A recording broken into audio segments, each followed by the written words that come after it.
Good morning, everybody. It's Jennifer with creativecricketdesigns.blogspot.com, and today I'm going to be creating a couple borders for probably a double page layout. Okay, so here's my program opened up, and what I'm going to do is I'm going to start completely from scratch. I've already kind of created it and did my cuts already, but I want to show you from start to finish for those of you that are kind of struggling on using your Cameo or working with paper piecing is exactly how you do it. So what I'm going to do is I open it up, I'm going to go up to File, and I always click Merge, because if you just do Open and let's say you want to cut two images from a paper piecing company or that file, if you do File Open, it's going to open into a new page each time. So if you do merge, you can put more than one image on your mat. So I just go into, this is just how I have my files saved or whatever, and I usually do it by company. That way it's just easier. And today I'm using Little Scraps I'm using the Sitting Sock Monkey. It was $2.50 from Little Scraps of Heaven Designs, and he's super cute. So there's no studio version to this file, but you can do all files, and it'll show you everything that's available. And if you're new to the Cameo and you do not have the designer edition, you do not need it. For SVG files only, such as svgcuts.com, their files I believe only come in SVG. You could use the Sure Cuts a Lot 3.0 or Make the Cut. And if you already have those programs, you're welcome to use those. Or to use the SVG only files where it's only available as a SVG, then you would want to download the designer version of the Silhouette Studio program, which I believe is $49.95.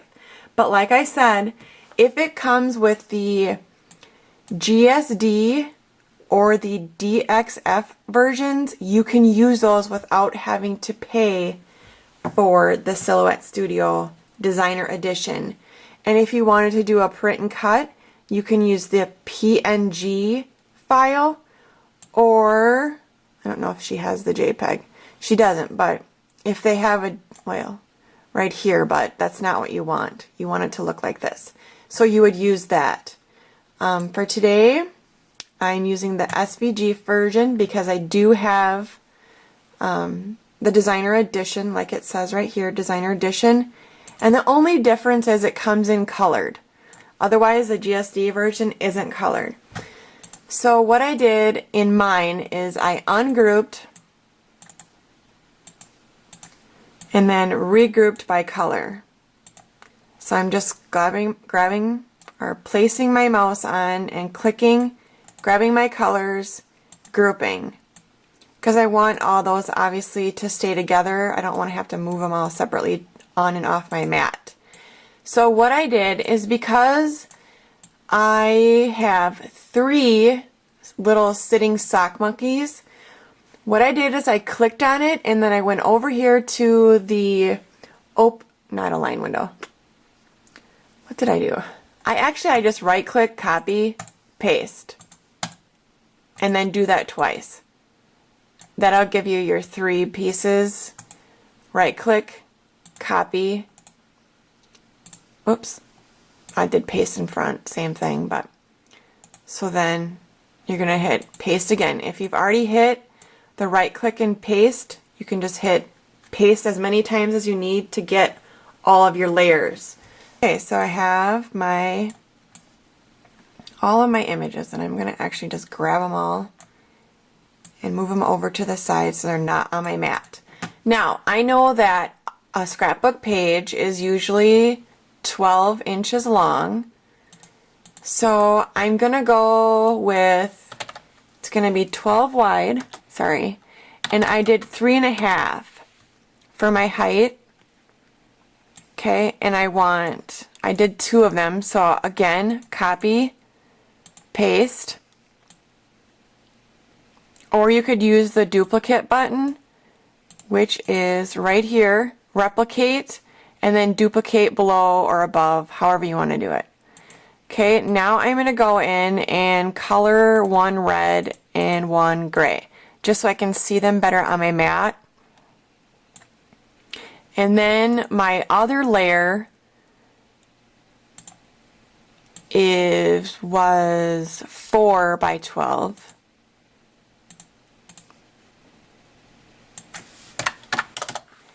And, whoa. If you're going to be using any border punches, you're probably going to want to make it 4.5. It depends. Like, if you border punch the top and the bottom, then you're going to want your border to be thicker, so that, because right now I'm only have, you can see where the red is, very little border, because I don't want a lot. But if you're going to be using a punch, you definitely would want this bigger so that you can see your scallops. You don't want it to go into there. So I would probably do 5 inches by 12 and then do your punching on both sides or just the top, however you want to do it. And then, like, these are going to be on the bottom of my scrapbook layout. If you wanted, you could do your borders up and down. So then just rotate it 90 degrees. And then you would build your borders from there. So what I'm going to do is I'm going to just show you my finished, or what I did. So it's right here. Okay, I created my own little title for my page or my border. Okay. And I just used the font button right here, text, typed out how I wanted it and everything. And then right-clicked and created an offset of 0.10. Okay, so these are all 3 of my things. So what you're going to basically do is just load your colors on how they'll fit on your cardstock, and then when you're all done, you can ink them and put them together. So now we're going to go on over to the desk. Okay, so we're at my desk, and I have one of my little sock monkeys put together. This is him right here. I'll pick him up. And I haven't done any doodling, I just kind of hurry up and put them together last night. And then I have my other ones, they're cut, and I already inked them. And I inked them with the Tea-Dye Distress Ink by Tim Holtz.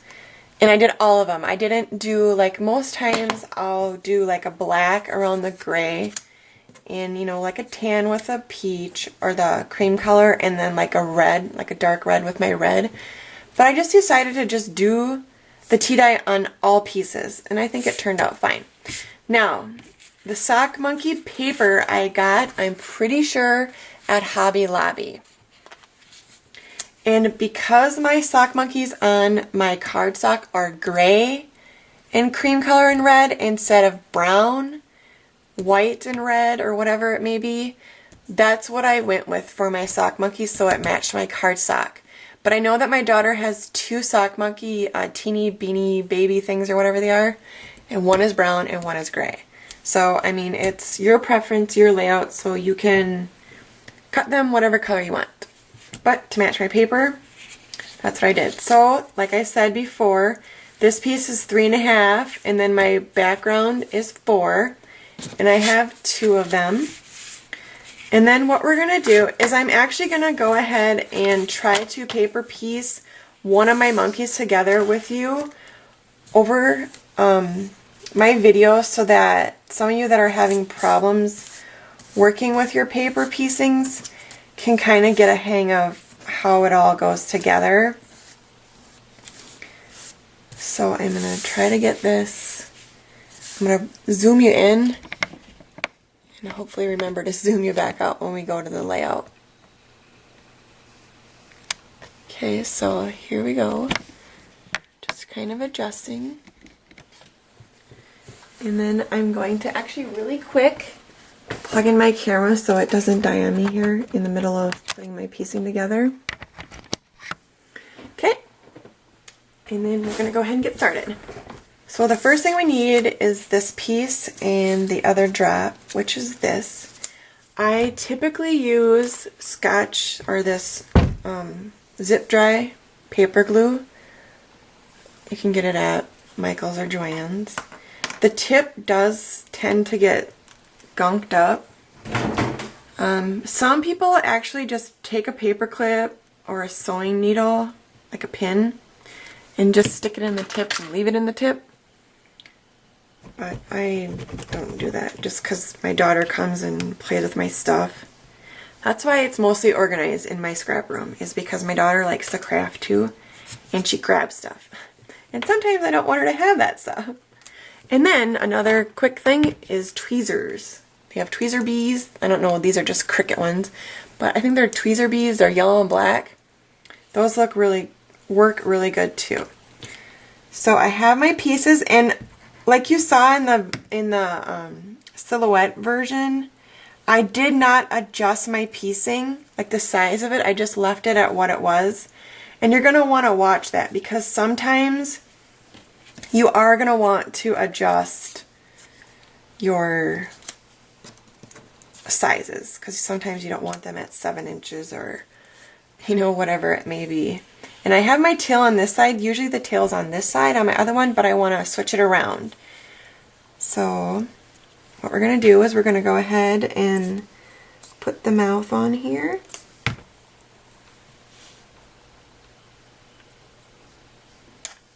And if you don't have a grid mat, I would strongly suggest getting one,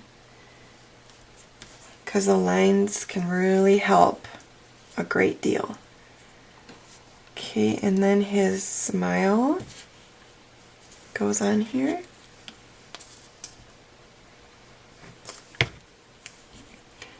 And another tip that I have, like most times when I'm working with paper piecings, if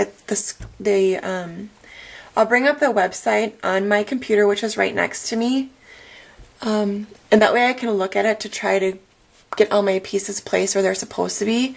If you don't have a computer next to you, just print it out, and then you can, like if you're working on a different one, you can always flip it and then print out your next file on the back of that before you throw it away. And then I actually give it to my daughter for scrap paper. And sometimes she'll cut the image out and make her own little layout from the cutout that I made. It's cute. Okay, so then we have our arms, which go out like that. And they are not placed on the image perfectly. So you just kind of go with the flow and everything. And this is basically, if you bought your Silhouette Cameo and you have the Silhouette Studio program and you're buying files, or you want to buy files from there, this is basically what you're going to be doing with those files, is paper piecing them, because they don't, like if you're a previous Cricut owner, like the majority of, I think, scrapbookers out there, you don't have a base layer to attach all of your images to, or your pieces for the die cuts. So it can be, you know, a little overwhelming or frustrating if you're not used to it.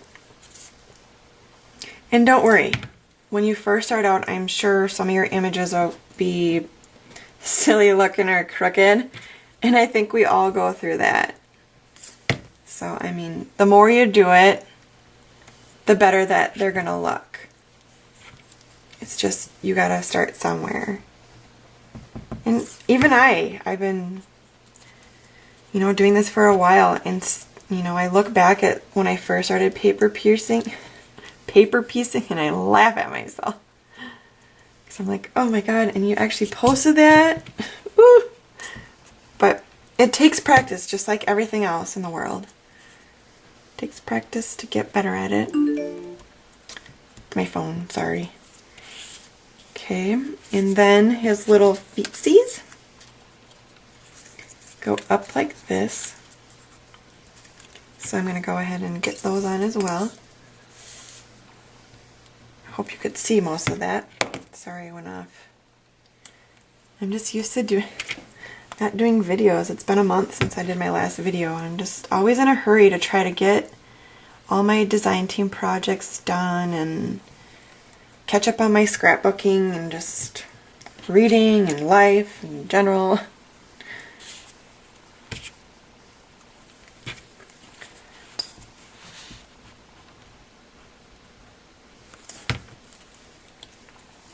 Okay, so we're just moving along a nice steady pace here.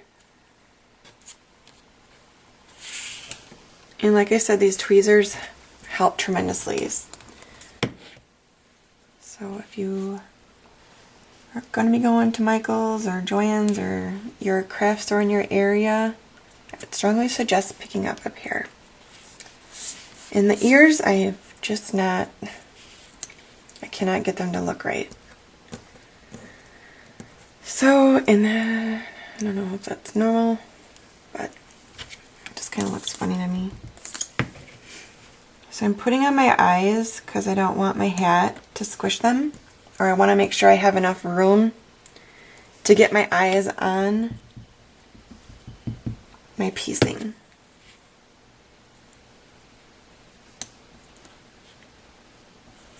Okay.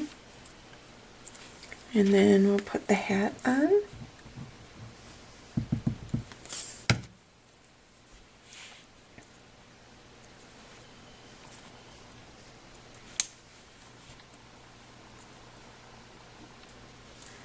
Okay, and then his ears go on. Something like that. I'll try to move them around here a little bit. There we go, I think that will be better. Whoops.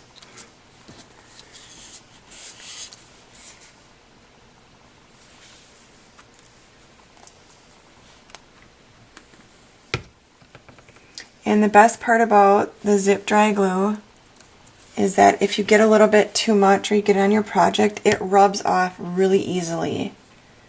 So you don't have to worry about the glue marks and stuff. I think that's why I really like the glue, or this particular glue. Okay, and then the last thing we're going to do is add his tail.